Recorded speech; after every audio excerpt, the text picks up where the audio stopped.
Hi, I'm Kevin Hetmanski from RC Car Action Magazine, and I just want to take you through some of the steps of the things that I do to get an injection molded body like this one from Tamiya for the Blackfoot ready for paint.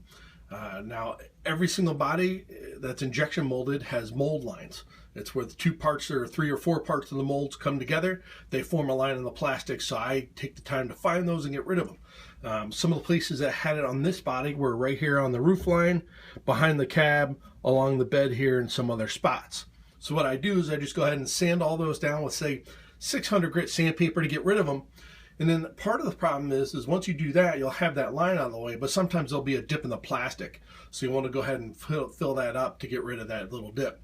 The other thing I do too is I go around and look for dips in the plastic where it was molded. So for example, this body, you can see these light little round spots here on the hood, and there's very similar ones here on the bed. Those are areas where there was a low spot in the body. So I went ahead and filled those with some putty, and then I sanded them flat to get rid of that little dip. So now when you paint it, it's going to be perfectly flat. Now the bed here has a textured finish to it, but I sanded that all off trying to get rid of these little dips. There's no need to worry though. When I get to the paint job itself and go ahead and spray the bed with a semi-gloss clear or black, what I'll do is I'll just hold the can far away and I'll spray it kind of lightly, and it'll give it a textured finish when I'm done. The other thing I went ahead and did was I like to put the patch that they give you for the roof in and fill it. I really don't like the look of it. I don't like to have it pitched open like they do on some trucks and like a sunroof. I like to fill it in. Now you could just go ahead and glue it in and leave it as is, but it leaves you like a little gap like you see in the doors here. You're gonna have that little gap all the way around. I like to fill it in. Now you can see there's a lot of filler here, and that's because this panel doesn't always sit flat. Once you get the glue on it, glue it in place, you're gonna find there might be a low spot, high spot, whatever. So what I do is I just go ahead and fill the whole roof area and sand it flat with some 600 grit sandpaper and a sanding pad to get it perfectly flat. Again, here on the bed, there was a raised section for the antenna on the old truck. I guess they used to mount the antenna there. I don't have that now. I have a receiver that has no antenna at all. So I went ahead and ground it down as low as I could, and went ahead and filled it in with filler. Now, some of the other things I did too is there was like a little dip here on the side of the door. You can see where I put some filler there. And back here where the mold lines were, there were some dips. So I filled those in as well.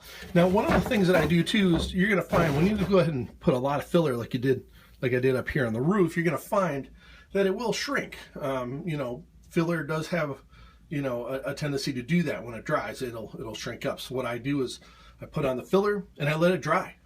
If it's the winter time, I put it next to a heat register, from the heat source or the heating system that I have in the house. I'll put it near that, have the warm air blow on it for a couple days. That'll dry it up real good, shrink it as much as it's going to shrink, and then you can go ahead and sand it. If it's summertime, you can go ahead and put it out in the sun, let the sun bake it, warm it up, and get that shrinking done.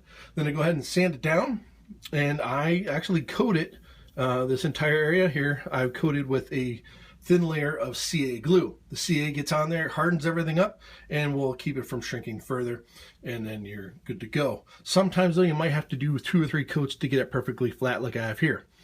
Now, when I use the filler, I like to use the Tamiya putty here. Comes in this little tube, and it has minimal shrinkage, but it still does have shrinkage.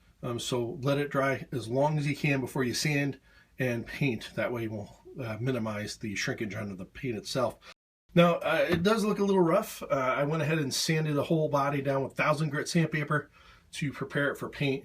And now I'm getting ready to mask it off, and I'm going to go ahead and prime it. I'm going to mask all the wheel wells and the inside of the cab here. I'll mask all the windows, so I don't want any overspray from the primer or paint inside the cab. I want to leave that the natural black finish that it has already. So pretty much once it's ready for primer, I'll sand it, I'll wash it, I'll prime it, and then take a look at it. Now, some of the areas that I filled in, I might see that I need to do a little more work there, and I gotta have a little more filler later, and then spot in that area with a little bit of primer, and then I'll give it another sanding of 1000 grit sandpaper, and then I'll apply my color. And that's it. So basically what you do is go through the body, fix all the stuff underneath. The more work you do now, the better the paint job will be later.